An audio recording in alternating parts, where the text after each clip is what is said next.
والله الراجل ده بيتكلم كلام زي الفل. علي النعمه انت بتتكلم صح. عندي لاعب من احرف 10 لعيبه في البلد كلها، واطلع للناس لمجرد ان انا تعادلت المباراه ان هو كان بيشرب مخدرات. حتى لو كان بيشرب، لاحظ ان كلامك جارح. مش نادي في مصر بس، نادي الزمالك 112 سنه زمالك، الاهلي نادي كبير والزمالك نادي كبير. مستحيل مستحيل مستحيل تاني وتالت ورابع وعاشر ومليون، وانا بقولها لك اهو، مستحيل بعد 100 سنه يطلع حد في النادي الاهلي يقول كان في لاعب عندنا كان شارب مخدرات او كنا ماسكينه مع ستات.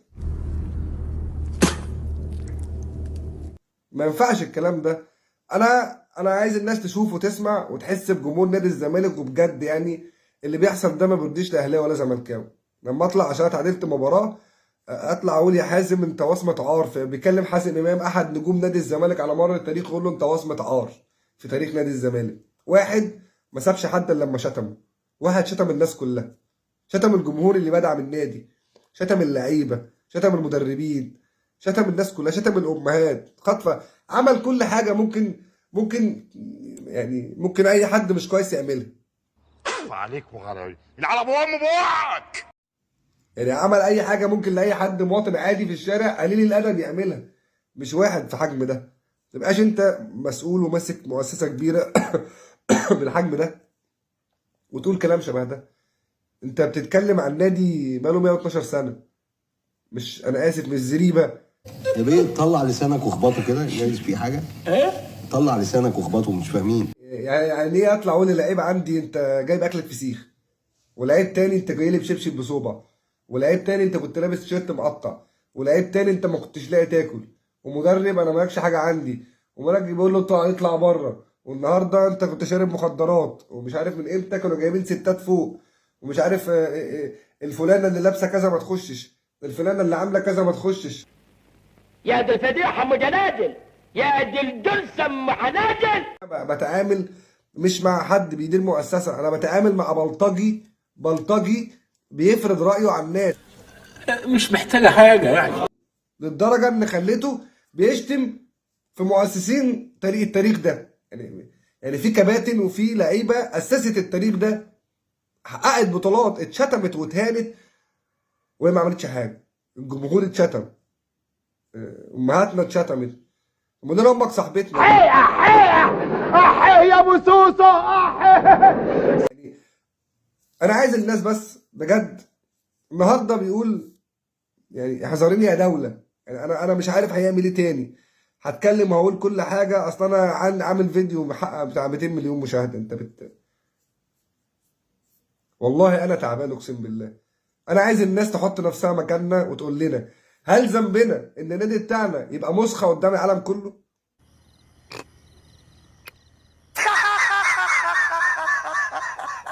هل ذنبي انا كمشجع زملكاوي ان انا ابقى واقف كده مجبر وساكت وبتفرج على تاريخ النادي بتاعي وعلى النادي بتاعي وهو بيتهزق وبيتمسح بالارض؟ احمد فتوح ده واحد من اللعيبه اللي كنت بقول مستحيل يروح الاهلي. بكره الصبح لو راح الاهلي ما حدش عارف يلومه. الصبح لو احمد فتوح راح الاهلي ما حدش يقدر يلومه، الموضوع منهي. طلعت انا واحد من احرف 10 لعيبه في البلد دي، من افضل 10 لعيبه باك ما حصلش تقول لي انت بتشرب مخدرات. وبنشرب احلى حته في حجاره مغمسه، يا حجر طول شويه. لعيب منتخب، لعيب بيحب النادي وباقي عليه، العب ما تلعبش، خد ما تاخدش ماشي. تطلع تقول له كده وقبل كده باكلة فسيخ واللي ليه انا ليه ما بشوفش الكلام ده في النادي الاهلي؟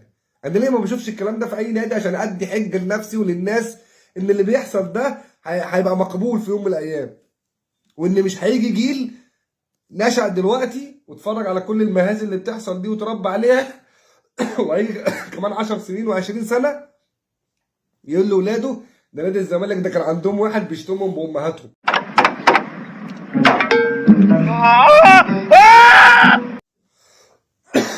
انا مش ضدك، انا ضد اي حد ما يعرفش قيمه النادي ده.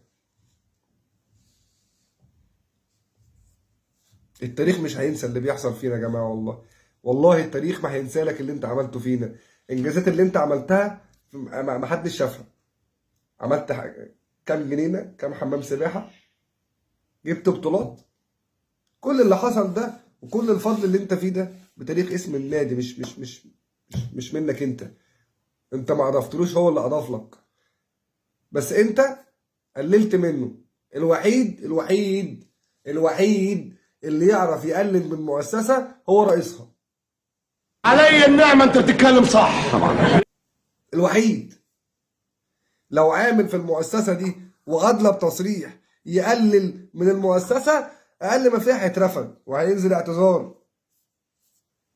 انما لما رئيس المؤسسه هو اللي يطلع يدين المؤسسه ويفضح المؤسسه ويبهدل صورتها قدام الناس، ده انا مش عارف يتقال له ايه والله. بس انا بتمنى احمد فتوح ما يروحش الاهلي. انا ما اعرفش هو ازاي هيتقبل الوضع ده وازاي هيسكت، بس انا اتمنى ما يروحش الاهلي، واتمنى ما اكونش طولت عليكم، واتمنى تفهموا كاهلاوي او كزملكاوي وتقولوا رايكم وتدعموني وتقفوا جنبي وتقولوا لي بجد وتقولوا للناس تقولوا رايكم. هل انتوا شايفين ان الراجل ده بجد ينفع يدير نادي؟ ينفع يدير نادي؟ عمره ما ينفع يدير نادي. صلاة النبي أحسن.